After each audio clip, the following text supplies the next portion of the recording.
What's going on, you guys? This is my next guitar lesson on chords. This is going to be all about introduction to chords and how they work, how they're constructed and everything. So if you haven't already, be sure to check out my previous lessons. Each lesson kind of builds on top of each other. This one's pretty strongly related to the next lesson that's coming up about harmonizing. And if you haven't already, check out my website. It's redsgshredder.com. It's got a bunch of tabs and stuff there for these lessons, so I think that'll help you out too. Anyway, as always, there's a disclaimer page. Be sure to check that out. And of course, as you know, I'm going to refer to all the notes and strings and chords and everything as if I was in standard tuning, but I'm actually one step down. So if you want to play along. And alright, so the definition of a chord is just a minimum of 3 different notes played simultaneously. So we'll talk about what that means a little bit more. And the types of chords we're going to focus on are major chords, minor chords, power chords, and suspended chords, which are kind of special. There's a bunch of other ones that you would use, like if you're playing jazz or something, but we're not going to talk about those because those are, you don't really use those too much in metal.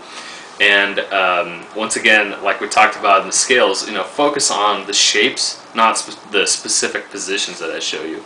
And, okay, so once again, the chords are just named just like scales, like A minor, so it's like the root note, and then the type of chord. But before we get into chords, which remember are 3 different notes, we're just going to talk about 2 separate notes together, and those are called dyads. And so there's a type of dyad you probably already know. It's a power chord. So power chords are just a root note, and then it's 5th. So let's say, for example, if I wanted to play an A power chord, I just play the A note right here, and its 5th is E. Just play them together. Power chord. Now, I know what you're thinking. What if you play a 3-note power chord? Is that a real chord? Well, actually, it's not, because you have an A note, then its 5th, which is E, and then another A note, which is just an octave. So even though they're different A notes or different octaves, they're both A, so it's technically not a real chord. But we still call it power chords anyway. It just makes things easier. So, power chord. So the next type of dyad we want to talk about are major and minor dyads. These ones are just a root note and then a third together played at the same time. So for example, if you want to play a minor dyad, you would play a root note and a minor third. If you want to play a major dyad, it's a root note and a major third. So if you remember your intervals, let's just choose E as our root note. Our minor third is G. So here's the E note, and here's the G note, and if you just play them together, you get a minor dyad. So learn that shape. It's used all the time. And then similarly, let's say you want to play a major dyad. Let's just choose, just for variety's sake, let's say this time our root note is D.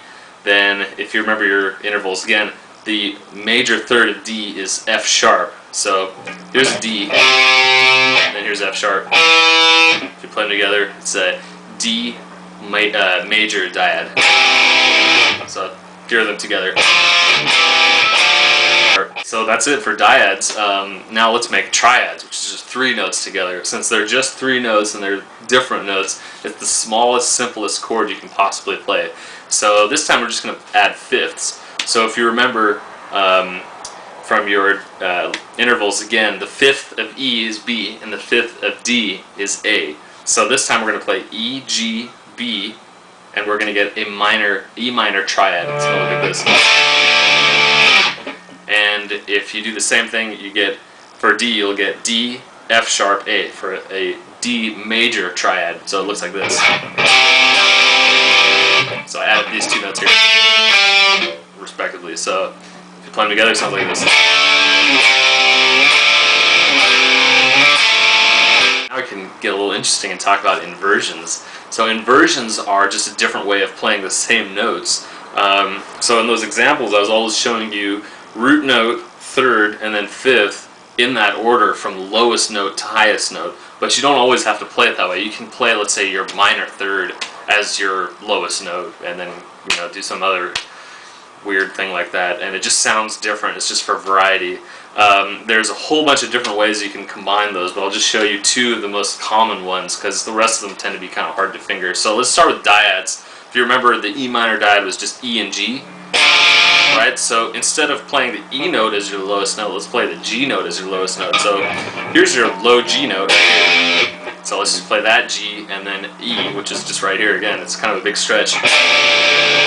That's the same dyad, it's just that it's an inversion.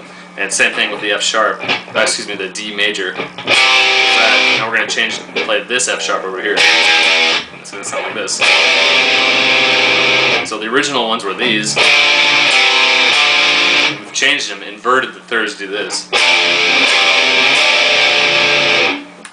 Alright, so we can do the same thing with the triads. Now, what we did here was we had the root note, third, and then the fifth. So this time we'll play our third over here. That's a G note, and then we'll play fifth and then root. So we've got fifth over here, B, and E for our root. So the whole chord looks like this. And we'll do the same thing. If you figure it out for the same thing for the D major, you get this. So instead of doing this, we're going to do it over here. And those are your triad inversions.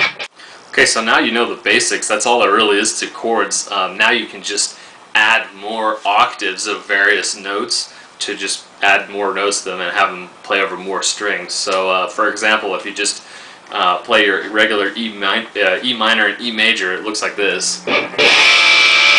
And here's the E major. So if you look at all those notes, those are just a variety of root note, thirds, minor third or major third, and fifth, and just some octaves added in there.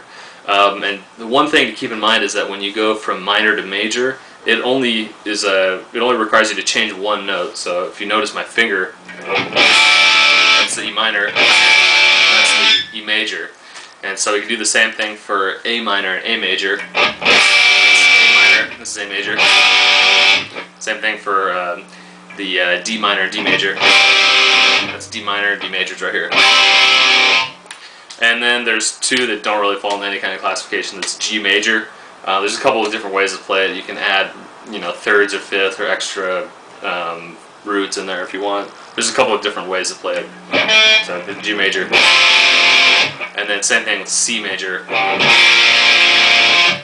D major. Okay, so now we can talk about bar chords. Bar chords are pretty much just power chords, but you're adding more notes on more strings. So you also add a third too to make it a real chord, and then a couple of extra octaves of other notes too. Another way to think of it is just as if you were playing those A and E shapes, but just adding a bar and going higher up the neck. So for example, what I mean is, let's say you play E minor. It looks like this. Well, played with these two fingers, just for demonstration purposes, you probably wouldn't ever want to do this just because it's not very easy, right? And so you've got all these open notes playing. You can kind of think of that as like you're barring nothing, with your index finger. But then let's say you slide up one fret. You go right here. Now you got to bar all of those open notes and play them on the first fret, right there. And now you get F minor, and that's the bar chord. So same thing with A. So let's say you're playing A major, right? And then let's say you slide everything up 1.5 steps. So you just go right over here. Now you just bar it with your index finger and play it, and you get C major. Main thing that people have trouble with is with these bar chords is just barring the index finger. It's just a matter of building strength. One thing you can do is just try to bar your index finger by itself around and just get strong with that. So just do stuff like that. And then of course another thing is you got to curl your fingers just right and play the notes with the tips of your fingers so that you don't accidentally mute any notes that are being played underneath. So it's just a matter of practice. Okay, so the last thing we'll talk about are suspended chords. These are kind of special chords. Before I was showing you everything, using root, some kind of third, and then a fifth. This time we'll just play a major second instead of a third. So it'll be root, major second, and then a fifth. So if our key was A, it's going to be A, B, E. So it'll kind of look like this. Another way to play it is like this. Another way to play it is like this. And of course you can always do it in drop tuning. Like that. So if you want to see tabs, check out my website. Alright guys, well thanks for watching, and if you haven't already, be sure to check out redishshredder.com for tabs on these lessons. And your homework, once again, is learn these chords, learn them in different shapes, learn them in different positions and in different keys, and learn how to play bar chords really well. Alright you guys. Oops.